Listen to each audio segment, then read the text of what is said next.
There's no feeling more intense than starting over.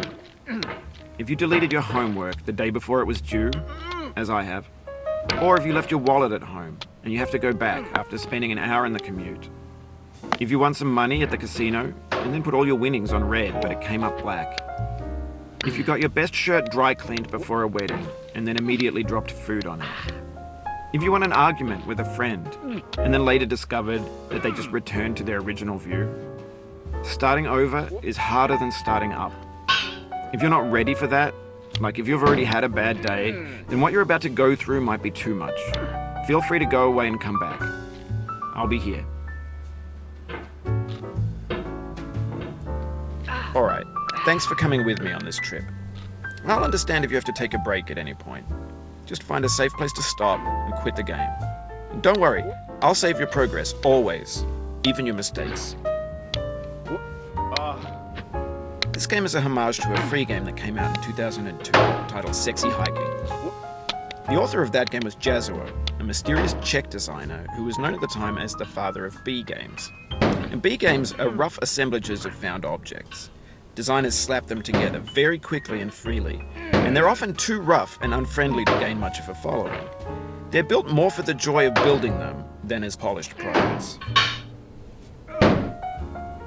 In a certain way, Sexy Hiking is the perfect embodiment of a B game. It's built almost entirely out of found and recycled parts, and it's one of the most unusual and unfriendly games of its time. In it, your task is simply to drag yourself up a mountain with a hammer. And that act of climbing, in the digital world or in real life, has certain essential properties that give the game its flavor. No amount of forward progress is guaranteed. Some cliffs are too sheer or too slippery. And the player is constantly, unremittingly in danger of falling and losing everything. Anyway, when you start Sexy Hiking, you're standing next to this dead tree that blocks the way to the entire rest of the game. It might take you an hour to get over that tree, and a lot of people never got past it. You prod and you poke at it, exploring the limits of your reach and your strength, trying to find a way up and over. And there's a sense of truth in that lack of compromise. Most obstacles in video game worlds are fake. You can be completely confident in your ability to get them once you have the correct method, or the correct equipment, or just by spending enough time. In that sense, every pixelated obstacle in Sexy Hiking is real. The obstacles in Sexy Hiking are unyielding, and that makes the game uniquely frustrating. But I'm not sure Jazzuo intended to make a frustrating game. The frustration is just essential to the act of climbing, and it's authentic to the process of building a game about climbing. A funny thing happened to me as I was building this mountain. I'd have an idea for a new obstacle, and I'd build it, test it, and it would usually turn out to be unreasonably hard. But I couldn't bring myself to make it easier. It already felt like my inability to get past a new obstacle was my fault as a player rather than as a builder. Imaginary mountains build themselves from our efforts to climb them, and it's our repeated attempts to reach the summit that turns those mountains into something real. When you're building a video game world, you're building with ideas, and that can be like working with quickset cement. You mold your ideas into a certain shape that can be played with, and in the process of playing with them, they begin to harden and set until they're immutable, like rock. And at that point, you can't change the world. Not without breaking it into pieces and starting fresh with new ideas. For years now, people have been predicting that games would soon be made out of prefabricated objects, bought in a store and assembled into a world. And for the most part, that hasn't happened, because the objects in the stores are trash. I don't mean they look bad or that they're badly made, although a lot of them are. I mean they're trash in the way that food becomes trash as soon as you put it in the sink. Things are made to be consumed and used in a certain context, and once the moment is gone, they transform into garbage. In the context of technology, those moments pass by in seconds. Over time, we've poured more and more refuse into this vast digital landfill that we call the internet. It now vastly outnumbers and outweighs the things that are fresh and untainted and unused. When everything around us is cultural trash, trash becomes the new medium, the lingua franca of the digital age. And you can build culture out of trash. But only trash culture. B games, B movies, B music, B philosophy. Maybe this is what digital culture is. A monstrous mountain of trash, the ash heap of creativity's fountain. A landfill with everything we ever thought of in it. Grand, infinite, and unsorted. There's 3D models of breakfast, Gen X's fanfic novels, scan magazines, green screen Shia LaBeouf, banned snuff scenes on LiveLeak. Facebook's got lifelike bots with unbranded adverts and candid shots of Kanye and Taylor Swift mashups, car crash epic failed GIFs, Russian dashcam vids, discussions of McRibs, discarded, forgotten, unrecycled, muddled, rotten, untitled.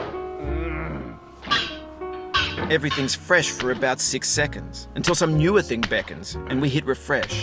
And there's years of persevering, disappearing into the pile, out of style, out of sight. In this context, it's tempting to make friendly content that's gentle, that lets you churn through it but not earn it. Why make something demanding if it just gets piled up in the landfill, filed in with the bland things? When games were new, they wanted a lot from you. Daunting you, taunting you, resetting and delaying you. Players played stoically. Now everyone's turned off by that. They want to burn through it quickly, a quick fix for the fickle, some tricks for the clicks of the feckless. But that's not you, you're an acrobat. You could swallow a baseball bat. Now I know, most likely you're watching this on YouTube or Twitch, while some dude with 10 million views does it for you. Like a baby bird being fed chewed up food. That's culture too. But on the off chance that you're playing this, what I'm saying is, trash is disposable, but maybe it doesn't have to be approachable. What's the feeling like?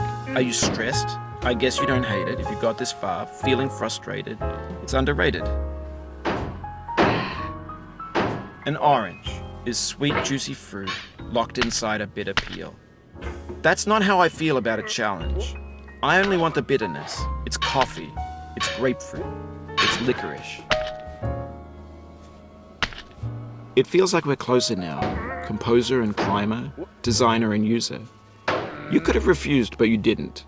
There was something in you that was hidden, that chose to continue. It means a lot to me that you've come this far, endured this much. Every wisecrack, every insensitivity, every setback you've forgiven me is a kingly gift that you've given me. We have the same taste, you and I. It's not ambition, it's ambition's opposite.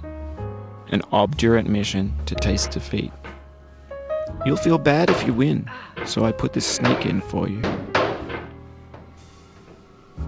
Have you thought about who you are in this? Are you the man in the pot, Diogenes? Are you his hand? Are you the top of his hammer?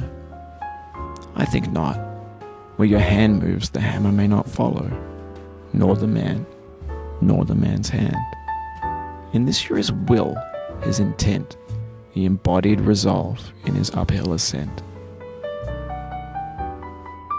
Now, you've conquered the ice cliff, the platforms, the church, and the rectory. The living room and the factory, the playground, the construction site, the granite rocks, and the lakeside. You've learned to hike. There's no way left to go but up, and in a moment I'll shut up. But let me say, I'm glad you came. Ah, you got so close. But this is past mending. You got the bad ending.